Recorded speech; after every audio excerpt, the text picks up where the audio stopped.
நான் உங்கள் தோழி நாகசித்ரா. இன்னைக்கு நம்ம எதை பத்தி பார்க்க போறோம் அப்படின்னு பாத்துட்டீங்கன்னா 2005ஆம் ஆண்டு கொண்டு வரப்பட்ட குடும்ப வன்முறையிலிருந்து பெண்களை பாதுகாக்கக்கூடிய பாதுகாப்பு சட்டத்தை பத்தி பார்க்க போறோங்க. இன்னைக்கு அதிக அளவுல சொல்லப்பட்டு இருக்க ஒரு விஷயம் என்னன்னு பாத்துட்டீங்கன்னா, எங்க பார்த்தாலும் குடும்ப வன்முறை நடக்குது, அதுல இருந்து நாங்க எப்படி எங்களை பாதுகாத்துக்கிறதுன்னு தெரியல அப்படின்ற ஒரு விஷயம் எல்லாராலும் சொல்லப்பட்டு இருக்கு. இன்னைக்கு அதை பத்தி தான் நம்ம பார்க்க போறோம்.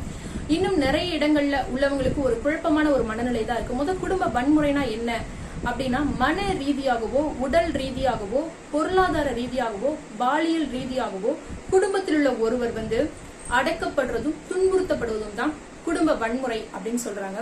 சோ இந்த மன ரீதியாக ஒரு குடும்ப வன்முறை எப்படிப்பட்டதாக இருக்கும் அப்படின்றதுக்கு ஒரு வரையறை சொல்றாங்க. அதாவது அந்த குடும்பத்தில் இருக்கக்கூடிய ஆணாகப்பட்டவர் அல்லது அந்த குடும்பத்தில் இருக்கக்கூடிய எந்த ஒரு உறவினாலும் அந்த பெண்ணுக்கு, அதாவது இந்த குடும்ப வன்முறை சட்டம் அது பொதுப்படையா சொல்லக்கூடிய ஒரு விஷயம் என்னன்னு பாத்துட்டீங்கன்னா, ஒரு ஆணால் மட்டுமல்லாமல் அந்த திருமண உறவின் மூலமாகவோ அல்லது ஒரு குழந்தையை தத்தெடுக்கிறாங்க அதன் மூலியமாக ஏற்படக்கூடிய ஒரு உறவையோ அல்லது இந்த குடும்பத்தில் இருக்கக்கூடிய பெண்கள் மற்றும் இல்லாமல் விதவைகள், இந்த மாதிரியாக ஒட்டுமொத்த பெண் சமுதாயத்திற்குமான ஒரு பாதுகாப்பை உறுதிப்படுத்தும் ஒரு சட்டமா தான் இந்த சட்டத்தை முன்னெடுத்து வைக்கிறாங்க. சோ இதுல மன ரீதியான வன்முறை அப்படின்னு சொல்லக்கூடிய ஒரு விஷயம் என்னன்னா, அந்த வீட்டுல இருக்கக்கூடிய ஆணாகப்பட்டவர் அல்லது அந்த வீட்டுல இருக்கக்கூடிய உறவின் முறைகள் என்ன சொல்லுவாங்கன்னா, செகண்ட் மேரேஜ் பண்ணிப்பேன், இல்ல நீ இந்த குடும்பத்துக்கு செட்டான ஒரு ஆள் கிடையாது, உன்னோட கலர் சரியில்லை, நீ சரியான ஒரு ஆள் கிடையாது, அந்த மாதிரி அவங்களை ஏதாவது ஒரு விதத்துல அவங்களுடைய மனம் புண்படும்படியாக பேசி அவர்களை மன உளைச்சலுக்கு உள்ளாக்கக்கூடிய ஒரு விஷயத்தை என்ன சொல்றாங்கன்னா மன ரீதியான வன்முறை அப்படின்னு சொல்றாங்க. அது மட்டும் இல்லாம உடல் ரீதியான அப்படின்னு சொல்லும்போது அடித்தல், உதைத்தல், அதாவது காயம் ஏற்படுத்துறது, கீழே தள்ளி விடுறது, பொருட்கள் கொண்டு எரியுது, இந்த மாதிரியான விஷயங்கள் உடல் ரீதியான வன்முறை அப்படின்னு சொல்றாங்க. அது மட்டும் இல்லாம பாலியல் ரீதியான அப்படின்னு சொல்லும்போது எனக்கு ஆண் குழந்தைகளை பெற்று தரல அப்படின்னு சொல்லிட்டு அந்த மாதிரியான விஷயங்களை பேசுறது மட்டும் இல்லாம அவர்களுக்கு தொடர்ந்து துன்புறுத்தல்களை ஏற்படுத்துறது பாலியல் ரீதியான அப்படின்ற கேட்டகரி கீழே கொண்டு வராங்க. சோ இது மட்டும் இல்லாம பொருளாதார ரீதியான அப்படின்னு சொல்லும்போது பொருளாதார ரீதியாக கொடுக்கப்படுற வன்முறைக்கு சட்டத்திலே தீர்வையும் அவங்க ஏற்படுத்தி கொடுக்கறாங்க. அதாவது ஒரு குடும்பத்துல பெரும்பாலும் சொல்லப்படுற ஒரு விஷயம் என்னன்னு பாத்தீங்கன்னா, நான் இல்லனா இந்த குடும்பம் கிடையாது, நான் இல்லனா நீங்க ரொம்ப ரொம்ப கஷ்டப்பட்டு போயிருவீங்க, அடுத்த ஸ்டேஜுக்கு உங்களால போக முடியாது அப்படின்னு சொல்லிட்டு, அது மட்டும் இல்லாம அவர்களுக்கு அன்றாட தேவையான விஷயங்களை கூட செஞ்சு கொடுக்காம அவர்களை ஒரு துன்புறுத்தலுக்கு உட்படுத்துறாங்க. அப்படின்னா அந்த வீட்டுல இருக்கக்கூடிய பெண்ணாகப்பட்டவள் அவங்க ஒரு ரிப்போர்ட் அவங்க பண்ணும்போது, புகார் கொடுக்கும்போது, அது விசாரணையின் போது உண்மையான தெரிய வரும் போது அந்த பெண்ணுக்கு பாதுகாப்பை ஏற்படுத்துறதுக்கான முழு உறுதியையும் இந்த சட்டம் தருது. அது மட்டும் இல்லாம அந்த பெண்ணுக்கு தேவையான பொருளாதார உதவியை செய்கிறதற்கான வழி வகைகளையும் அந்த ஆணுக்கு உண்டான கடமைகளை பற்றியும் இந்த சட்டத்துல சொல்லப்பட்டிருக்கு. சோ இந்த மாதிரி சரிங்க, நாங்க எப்ப பாதிக்கப்பட்டிருக்கோம், நாங்க புகார் கொடுக்கணும், நாங்க என்ன மாதிரி கொடுக்கணும்ன்றது எங்களுக்கு தெரியல, நாங்க எப்படி கொடுக்கறது அப்படின்னு கேக்குறீங்களா? நீங்க டைரக்டா ஒரு மகிழா நீதிமன்றத்துல போய் நீங்க உங்களுடைய புகாரை கொடுக்கலாம், இல்ல கிளாஸ் 1 மேஜிஸ்ட்ரேட்ட நீங்க கொடுக்கலாம். இல்லையா இப்ப பெண்களுடைய பாதுகாப்பு உறுதி செய்யப்பட்டிருக்க விதமா நம்ம நிறைய பேருக்குமே தெரியும். இன்னைக்கு பல இடங்கள்ல விழிப்புணர்வுகளும் பல இடங்கள்ல நிறைய குழுக்களும் கொண்ட நிறைய தன்னார்வ தொண்டு நிறுவனங்களை நம்ம பார்க்க முடியுது.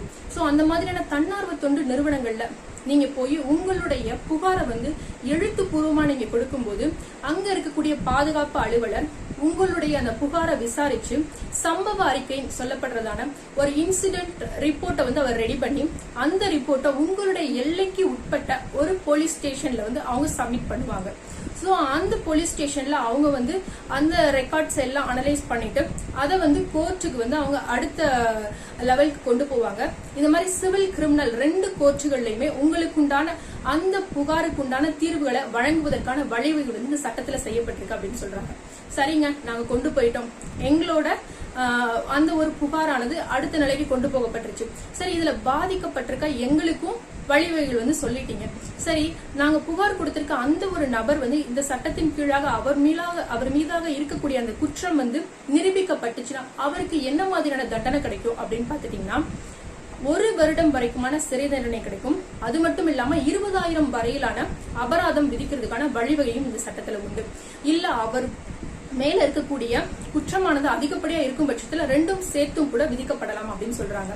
சோ இது மட்டும் இல்லாம இதுல இன்னொரு விதிவிலக்கு என்னன்னு பாத்துட்டீங்கன்னா, இந்த சட்டம் பெண்களுக்கானதா மட்டும் இல்லாம குடும்ப வன்முறைன்னு சொல்லும்போது ஆண்களும் இதற்கீழாக அவர்களுடைய உரிமைகளை பாதுகாத்துக் கொள்வதற்கான ஒரு வழிவகையும் இதுல சொல்லப்பட்டிருக்கு.